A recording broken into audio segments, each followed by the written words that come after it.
Oi gente, tudo bem com vocês? Aqui é a Rê de volta, eu espero que esse vídeo encontre vocês muito bem. Hoje eu tô aqui pra comentar com vocês, com e sem spoiler, sobre o que eu achei do terceiro livro da série Bridgerton, Um Perfeito Cavalheiro. Já adianto pra vocês que esse foi o meu livro favorito da série até então. Eu tô deixando aqui embaixo, no box de informações, uma playlist com todos os vídeos que eu tenho publicado a respeito da série de TV e também da série de livros de Bridgerton, então confere aqui embaixo todo esse conteúdo. E eu já tenho aqui no canal publicado um vídeo falando sobre o Duque e eu e um vídeo falando sobre o Visconde que Me Amava, então eu vou deixar na playlist pra você conferir. Nesses dois vídeos eu não comento tanto com spoilers, assim, eu acho que o segundo livro talvez eu tenha comentado com spoiler, mais do que eu não tenho certeza. Confere aqui embaixo pra você ter certeza, né, se é com spoiler ou não. Nesse vídeo que eu tô gravando, aqui embaixo na minutagem, na linha do tempo, vai estar especificado certinho quando eu começo a falar com spoiler, quando eu não tô falando com spoiler e as minhas impressões finais no final do vídeo. E eu resolvi fazer então esse vídeo aqui com e sem spoiler pra você que não quer pegar spoiler, saber da trama, saber o que te aguarda nesse livro.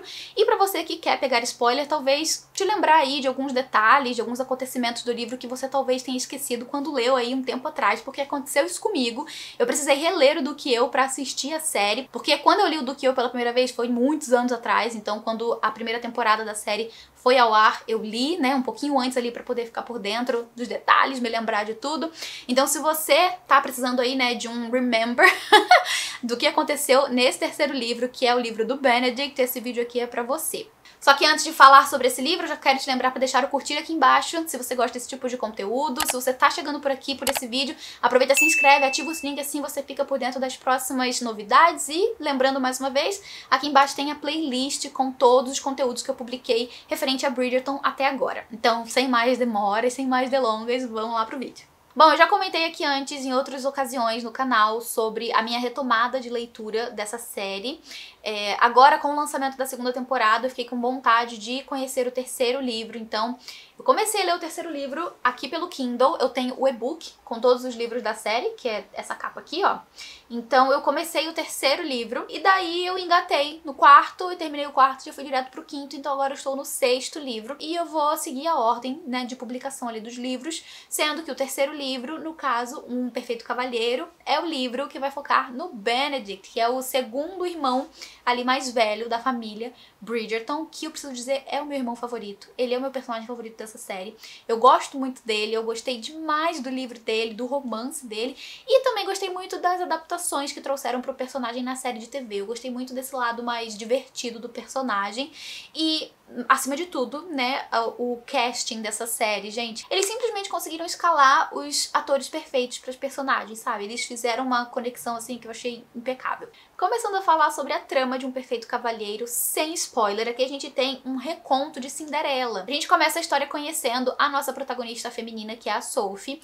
A gente já descobre que ela é uma filha bastarda de um conde. Quando ela era bem pequenininha, a mãe dela acabou falecendo e ela foi entregue, então, para o pai, para esse conde, que não assumiu a filha. Ele não assumia que ele era filha dele, embora ela tivesse características que fossem muito iguais às do pai. Então todo mundo meio que sabia que ela era filha dele, ele só que não admitia. Ele falava que ela era a pupila dele. Então ele acolheu ela em casa, ele, assim, meio que sustentou ela, educou ela na infância, mas nunca assumindo ela enquanto filha. Em um momento ali na história, ainda na infância da Sophie, quando ela tinha mais ou menos uns 8 anos, o pai dela vai se casar novamente, e essa nova mulher do pai dela, junto com as suas duas filhas, que têm a idade parecida com a da Sophie, vão se mudar ali pra mesma casa da Sophie. E ela vai ficar super feliz, muito empolgada, porque agora ela tem duas irmãs, agora ela tem, né, essa madrasta, que assim, por mais que o pai não assuma que seja, né, o pai dela, ela vai ter esse contato mais materno ali, né? Só que assim, lê do engano. A mulher, assim que bate o olho na Sophie, ela já vê semelhanças com o marido, ela já vai saber logo de cara que a menina é dele, que ela é uma bastarda, e a partir de então, né, a gente vai ter ali o ranço, na verdade o ódio, sendo instalado nessa mulher. A partir daí, então, a gente vai ter esse desenvolvimento das filhas, né, que tem uma ali que é a mais velha, que é criada meio que pra não ser muito próxima da Sophie, enquanto que a mais nova, que é a Pose, ela meio que tenta se aproximar um pouco da Sophie, ela não é tão ruim com a Sophie quanto a irmã mais velha e, né, a mãe, mas a gente tem muito esse relacionamento de afastamento entre a Sophie e a madrasta. Mas você que conhece a história da Cinderela sabe sabe que em algum momento o pai dela vai morrer e ela vai ficar então ali, né, sob os cuidados da madrasta. E a partir daí que a vida da nossa querida Sophie vira um inferno, porque a madrasta vai fazer dela basicamente uma empregada, menos ainda do que uma empregada, porque ela vai meio que escravizar a Sophie, sabe? Ela vai obrigar a Sophie a fazer atividades domésticas terríveis, coisas que nem as próprias empregadas ali faziam, sem dar um tostão pra ela. E a questão da herança também que o pai deixa pra ela nunca ouviu falar, né? Ela fica a vida inteira sem saber disso. E a gente, por outro lado, como o livro é narrado em terceira pessoa, a gente tem contato com essas informações. A gente sabe que o pai da Sophie deixou algo pra ela ali no momento em que faleceu, né? A partir do testamento, mas que a madrasta vai deixar tudo ali, ó, debaixo dos panos e vai manter a Sophie então como praticamente escrava dentro da sua própria casa até a vida adulta. E isso, gente, assim, é a introdução do livro, sabe? É bem o comecinho da história em que a gente tá conhecendo um pouco sobre a vida da Sophie, porque logo no começo do livro também, depois que tudo isso acontece, a gente vai ver as irmãs se arrumando ali, né, se aprontando para um baile de máscaras, que é o baile de máscaras que tá sendo organizado pela Violet, a mãe dos Bridgerton, lá na casa deles. E tá todo mundo se arrumando, né, a Sophie tá sendo forçada a ajudar elas ali a se arrumar e tal, elas vão para esse baile de máscaras e logo em seguida uma das empregadas ali da casa, que já conhece a Sophie desde criança, sabe que ela é filha do antigo conde, vai chegar com um vestido, sabe? Vai começar a arrumar ela ali pra que ela vá pro baile também. Porque já que é um baile de máscaras, né, meio que uma festa fantasia, ela pode passar despercebida e curtir essa noite aí, né, como se fosse uma pessoa normal da sociedade. E aqui a gente tem uma coisa muito importante também pra frisar, que é que como a Sophie passou a vida inteira sendo, digamos assim, colocada na margem da sociedade pela própria madrasta, que ensinou ela desde criança que ela não é ninguém, deixou a autoestima dela realmente muito baixa e fixou na mente dela essa ideia de que ela não tem direito a nada da sociedade porque ela é uma ninguém, ela é uma bastarda.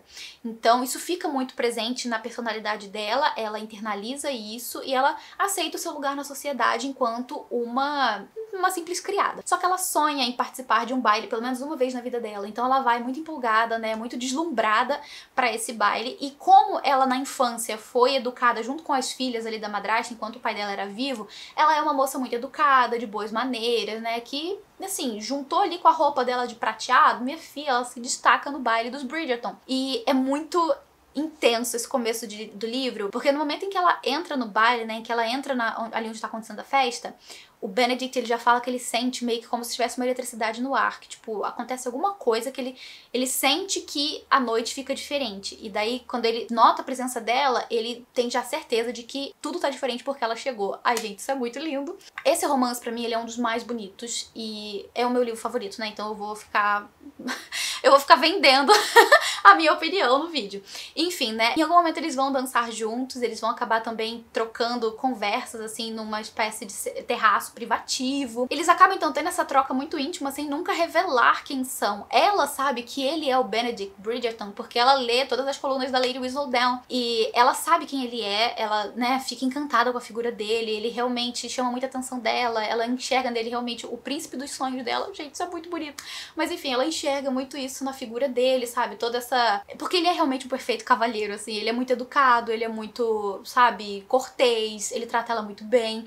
E ele tem, assim, uma coisa com ela logo do começo, assim, que ele só tem olhos pra ela, ele não consegue olhar pra mais ninguém. Então toda a atenção dele tá focada nela e é ela nele também. É um negócio, assim, muito intenso nesse primeiro encontro. Só que a gente conhece a história da Cinderela, a gente sabe que ela tem hora pra voltar pra casa. Então da meia-noite ela sai correndo porque ela precisa voltar antes que a madrasta chegue e ele fica sem saber quem é a moça de prateado. Isso vai mexer com o Benedict de um jeito que, assim... Ele fica anos tentando descobrir quem é essa mulher.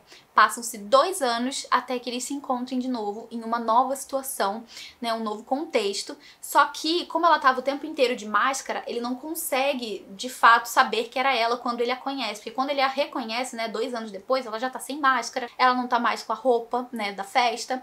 Mas ele enxerga algo de familiar nela, mas ele só não consegue lembrar da onde que ele conhece ela. Em determinado momento ele ainda vai perguntar pra ela, né, tipo, eu te conheço de algum lugar? Você me é familiar? Você não te conhece de algum lugar? E ela vai falar que não.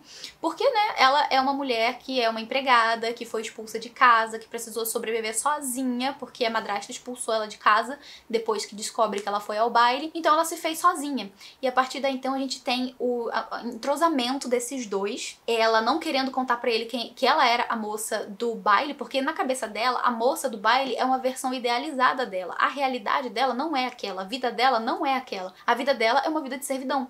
E ela tem plena consciência de que ela não tem futuro com um Bridgerton, né, com o Benedict, enquanto uma mera, né, uma simples arrumadeira, uma simples empregada. Então ela guarda esse segredo pra ela, sempre sonhando muito que pudesse ser possível que ela tivesse um relacionamento com o Benedict, enquanto ele ficou 2 anos sonhando também com ela, procurando ela em todos os cantos, sem encontrar, sem saber quem ela é, e impactou muito a vida dele, sabe? Ele ficou, gente, 2 anos procurando a mulher. Até que ele encontrou ela de novo sem saber que era ela de verdade. Eu vou parar por aqui de falar sem spoiler, então daqui pra frente eu vou comentar com spoiler sobre o que acontece mais pra frente no livro.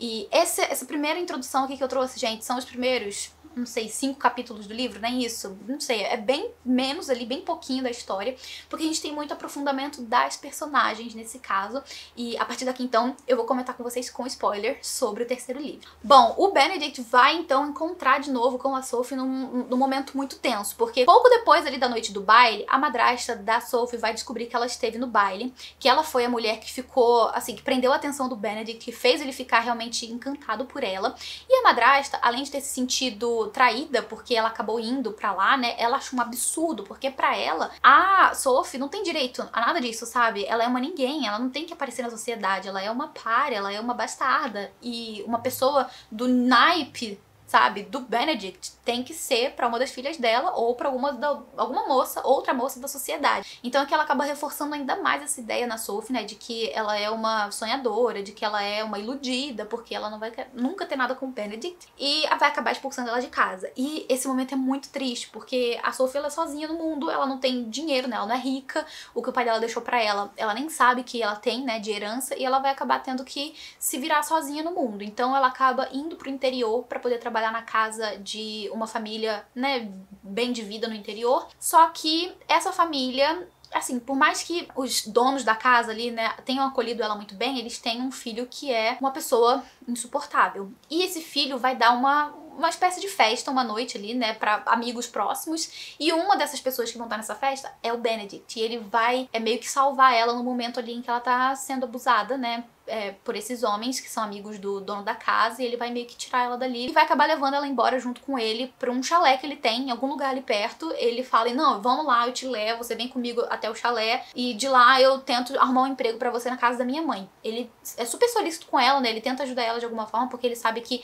na casa onde ela tava, realmente ela tava correndo perigo de ser estuprada. Então ela acaba aceitando ir com ele pra esse chalé, ela vai nessa condição de empregada, o tempo todo ela reforçando de que ela é uma arrumadeira, que ela é uma empregada e que ele não precisa tratar ela com cordialidade, porque ela é uma empregada. Então ele acaba ajudando ela, leva ela pra esse chalé, ele fica muito doente, né, porque na verdade ele já tava meio doente ali umas semanas antes, e eles tomam uma chuva muito forte no caminho que faz com que ele piore, fique com febre. Ela vai também ali super ajudar ele nesse momento de febre e tal, só que nesse chalé eles não estão sozinhos, né, tem também o casal de cuidadores do chalé, mas é nesse momento em que eles vão ficar ali nesse chalé que eles vão se aproximar um pouco, que ela vai ver realmente que ele era tudo aquilo que ela tinha sonhado, ao mesmo tempo que ele vai ver na pessoa da Sophie, sabe, uma figura muito interessante, uma moça interessante, além de muito bonita, mas que ele fica o tempo todo com aquela coisa na cabeça de tipo, eu acho que eu já conheço você de algum lugar e tal, e ela fala, não, a gente não se conhece, beleza. Enfim, vai acontecer que em algum momento, ali durante essa estadia deles do chalé, ele vai perceber que ele nutre muito desejo físico por ela, e ele vai expressar isso pra ela em algum momento, ali numa cena no lago, em que ela tá meio que observando ele enquanto ele toma banho, muito stalker. E aqui eu preciso dizer que a Sophie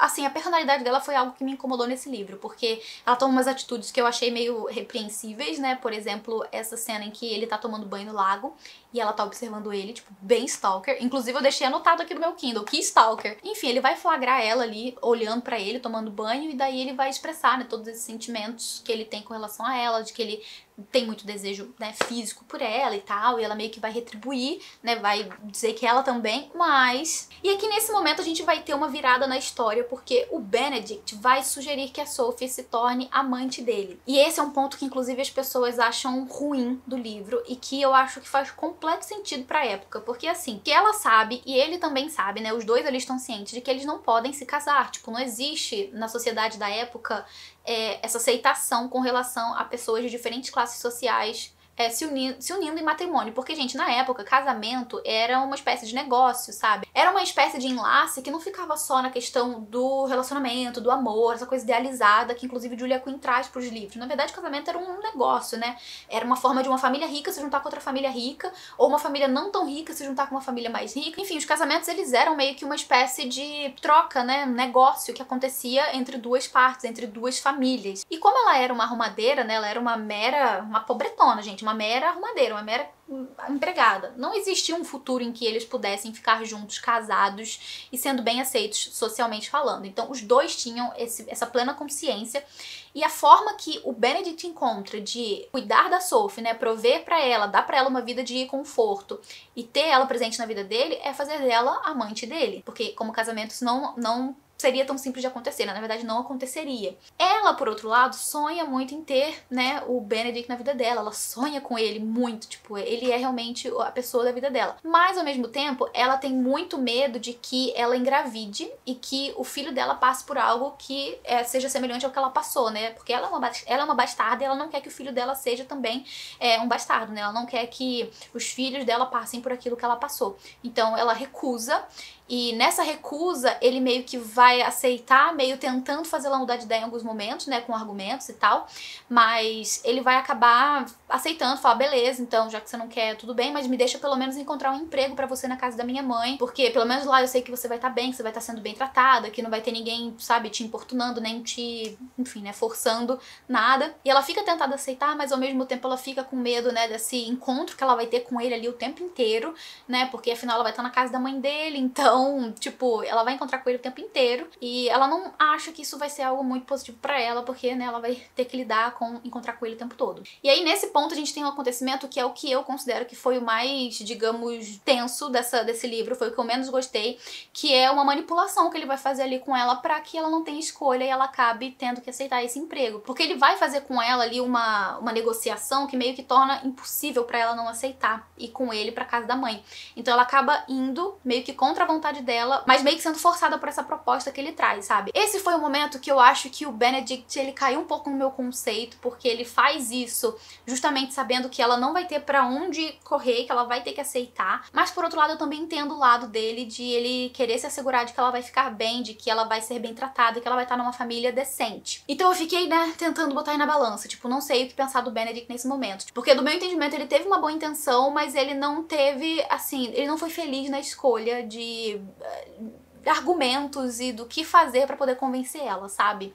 Então, nesse ponto aí, eu fiquei meio assim, né? Tipo, pô, Benedict, eu tô te entendendo, mas, né, você não precisava ter ido por aí. Então, a partir daí, ela vai acabar voltando pra Londres, ela vai conviver também com essa apreensão de acabar revendo a madrasta e as irmãs postiças, mas ela vai se encontrar sendo muito feliz enquanto uma empregada dos Bridgerton, né? Porque ela, enfim, ela vê que é uma família realmente muito unida e que ela se sente mais próxima daquilo que ela sempre quis ter, que é a própria família. E, gente, é muito triste isso, porque o sonho da vida dela sempre foi ter uma família, né, ter filhos e tudo mais, e é algo que ela não vai conseguir ter, porque ela não vai conseguir se casar, né, ter uma boa família, digamos assim, né, com uma família com um marido que vai estar ali presente, com filhos que, né, vão ter uma vida decente. Na verdade, ela tá aí fadada a essa vida de empregada, e o máximo que ela vai conseguir seria se casar também com uma outra pessoa de mesma classe social, né, se juntar ali com outra pessoa que também seja da mesma classe que ela, mas ao mesmo tempo ela acredita que, né, a família dela não seria tão, assim, idealizada quanto ela tinha imaginado, mesmo porque ela sonha com o Benedict, né, é o que ela queria pra vida dela, mas o contexto ali da época não permitia que eles ficassem juntos. E, gente, é nesse momento que ela vai trabalhar, então, na casa dos Bridgerton, que ela vai se mostrar ali ser uma pessoa que ganha a afeição das mulheres da família. A Violet fica muito intrigada com a figura dela, porque todo mundo estranha que ela é uma mulher muito educada demais pra ser uma simples empregada, né? Então gera essa suspeita de, tipo, talvez ela tenha, sabe, algum parentesco, não sei. A Violet fica muito intrigada com isso e acha o rosto dela muito familiar, sabe? A própria Violet, ela vai falar, eu já vi você em algum lugar, ou então seu rosto não me é estranho, porque ela parecia muito com o pai, que era um conde, e a Violet conhece ali a alta sociedade, né? Então ela fica intrigada com a figura da Sophie, e as próprias irmãs ali, Bridgerton, né, que são as meninas a quem a Sophie vai servir, que são a Eloise, a Francesca e acho que até a Hyacinth, acho que são essas três com quem ela vai trabalhar, e ela vai se afeiçoar muito às meninas, né? As meninas vão gostar muito dela, então ela vai ter todo esse contato aí com a família que ela sempre quis ter, mas que ela acredita até então que não vai poder ter, né? E é nessa parte aí, né, mais pro final do livro, que a gente tem duas cenas. Gente, foram duas cenas que eu juro que vieram lágrimas nos meus olhos, de tão emocionada que eu fiquei com essas cenas. São duas cenas envolvendo a Violet. Uma cena vai ser a conversa que ela vai ter com o Benedict, porque ele vai perguntar pra ela o que ela acha, né, o que ela acharia de uma pessoa da alta sociedade se casar com uma empregada. E ela, né, já tá sacando ali o que tá acontecendo, ela vai falar pra ele que se fosse com ele, né, que se a pessoa fosse ele, ela iria explicar que não vai ser fácil, que eles não seriam bem aceitos, que a sociedade não ia aceitar, que ia ser algo muito difícil, mas que ela apoiaria independente de tudo, porque ele é filho dela, e ela diz que faria tudo por ele, né? Ela apoiaria ele em tudo que ele quisesse fazer, inclusive se ela precisasse, ela morreria pra dar a vida pro filho. Foi muito bonita essa cena, eu fiquei muito emocionada. E logo depois disso a gente tem uma cena muito chave desse livro, que é uma cena em que ela tá brincando com as crianças, né, os primos ali da família Bridgerton, e ela tá com uma venda no olho. Quando o Benedict entra na sala, que ele vê ela nessa venda no olho, ele vai ter todas as lembranças da noite do baile, e ele vai lembrar dela, ele vai lembrar que ela era a mulher de prateado da festa, e aí ele vai confrontar, né, vai ter um confronto, vai ter um bafão ali, um barraco, e daí ele vai confrontar ela, e enfim, né, vai ter toda aquela tensão gigantesca, e a partir daí vai ser o momento em que ela vai decidir que não tem mais como pra ela ficar ali na casa, né, que não tem mais como ela continuar trabalhando ali, lidando com o Benedict, lidando com os seus próprios sentimentos, e ela vai pedir demissão pra Violet, e a Violet vai ter uma conversa com ela também, que assim... E eu juro que essa foi a sequência de diálogos mais bonita que eu vi nessa série, juro pra vocês. Eu achei a coisa mais linda, meu olho assim encheu de lágrimas, porque a Violet, ela é uma pessoa incrível, a forma como ela acolhe a Sophie, mesmo a Sophie não sendo da família, mesmo ela não sendo, sabe, ela sendo uma simples empregada, enfim, foi muito, muito, muito emocionante. Logo depois disso, a gente tem a cena em que quando a Sophie tá saindo, né, indo embora ali da casa, ela tá esperando enfim, tá esperando o transporte, né, que a Violet conseguiu pra ela, pra levar ela embora. A madrasta vai encontrar ela na rua, vai acusá-la de roubo e a Sophie vai ser presa. Então ela vai ficar na cadeia, acho que por uma noite, as fofocas todas vão correr ali pela região, o Benedict vai ficar sabendo que ela foi presa, aí ele e a Violet vão juntar forças, os dois ali juntinhos pra tentar resgatar ela da prisão, e eles vão fazer de tudo pra tirar ela de lá. E aí a gente vai ter um momento, né, um embate já pro final do livro, em que a madrasta dela tá ali na prisão, fazendo questão de ver ela, sabe, na Rua da Amargura mesmo, na sarjeta, falando pra ela que ela tava no lugar dela, né, que aquilo ali, aquilo era o porquê ela tinha nascido, sabe, ela nasceu pra ficar assim mesmo, sabe, no meio da podridão, no meio da cadeia nojenta. Ai, gente, péssima. Que ódio que eu tenho dessa madrasta. Mas enfim, nesse ponto do livro, então, a gente vai ter várias verdades vindo à tona, e a gente vai ter um momento em que Benedict e Violet vão chegar na prisão pra poder resgatar a Sophie, e vai ser um momento de esplendor, porque a Violet vai super colocar a madrasta da Sophie no lugar dela. E aqui teve uma outra coisa que me deixou morrendo de raiva, porque como a madrasta da Sophie agora é condessa, ela não pode ir presa, né, ela não pode responder legalmente por aquilo que ela fez, que vai ser, né, digamos assim, o roubo do dote da Sophie. Então a Sophie tinha um dote que o pai dela deixou pra ela, que a madrasta pegou. Então a Sophie tinha direito sim a se casar, né, ela tinha um dote que poderia fazer com que ela se casasse e se tornasse uma mulher ali, digamos, né, decente dentro da sociedade, mas a madrasta dela impediu que isso acontecesse. Então a gente tem um momento ali muito incrível, que é a Violet colocando essa mulher no lugar dela e fazendo várias chantagens. Ai, Violet maravilhosa. E aí então a gente corta pro Felizes para Sempre desse livro, que é algo que os protagonistas desejaram por tanto tempo, que eles, né, se reencontraram ao longo do meio do caminho, depois se encontraram de novo e tiveram todo esse impedimento aí, né? Enfim, gente, foi assim, lindo. Esse foi o meu livro favorito até o momento. Foi um livro que eu amei ter lido. Eu amo a personagem do Benedict. Eu confesso que ele não teve, assim, melhores escolhas. Ele teve boas intenções, mas ali ao longo do livro, como eu falei, ele não teve uma escolha que me agradou pessoalmente.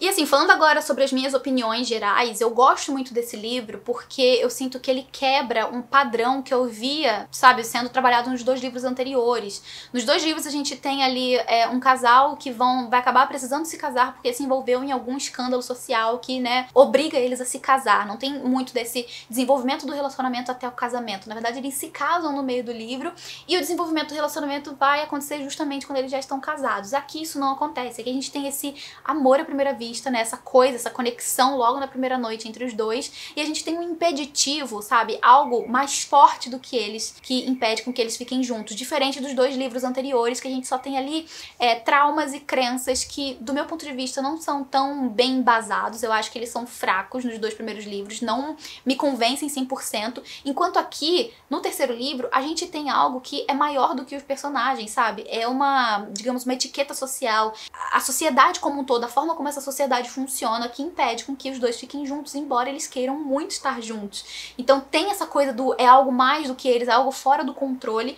mas que de alguma forma eles vão conseguir contornar pra tentar ficar juntos, sabe? E, gente, isso pra mim foi a cereja do bolo, porque a gente já tem aqui um romance super arrebatador, super lindo, é uma história muito bonita, tem também toda essa questão da superação, né, e da vida triste da protagonista, ao mesmo tempo que a gente tem também ali ao longo do livro o desenvolvimento do próprio Benedict, né, essa parte dele artística, que a gente vê que ele sempre gostou muito de desenhar, né, ele sempre teve uma mão e um olho muito bom pra arte, mas que a Sophie vai acabar ali incentivando ele, falando pra ele que ele é um bom artista, né, que ele tem muito talento, que é pra ele continuar e tal, porque a gente vê também aqui que o personagem, ele tem certos momentos de, digamos, insegurança, porque o irmão mais velho dele, ele nasceu pra ser visconde, e o Benedict, qual é o lugar dele no mundo, o que ele tem pra fazer, sabe, qual que é digamos, o objetivo dele de vida, sabe, ele ainda não tá muito bem certo de qual é esse objetivo, e a Sophie vai incentivando ele, guiando ele, sabe, sendo uma espécie de, sei lá, fã número 1 com relação à arte dele, que vai fazer com que ele de fato mergulhe nesse lado dele artístico, que é muito, muito, muito lindo. Então assim, gente, esse livro pra mim foi o melhor até agora. Eu li o 3, o 4 e o 5º um atrás do outro, e ele segue sendo o meu favorito dos 5 que eu li até o momento. Então eu recomendo demais a leitura pra vocês. Eu espero muito que esse vídeo tenha convencido vocês a fazer a leitura, que tenha também conseguido ajudar você aí, né, que já leu o livro, a relembrar de certos detalhes que você tenha esquecido. E é isso. Se você gostou desse vídeo, comenta aqui embaixo o que você achou. Comenta aqui se você gostaria que eu fizesse aí, né, o do próximo livro também, essa espécie de apanhado aqui com spoiler. Enfim, comenta aqui embaixo se você gostou, que daí eu, quem sabe, trago aí, né, um formato desse aqui pro livro 4, 5, 6, 7, 8, até acabar a série como um todo. E é isso então, gente, eu vou ficando por aqui. Antes eu só vou agradecer aos apoiadores do canal por todo o apoio de sempre. Gente, muito obrigada por tudo. Um beijo grande e até o próximo vídeo. Tchau!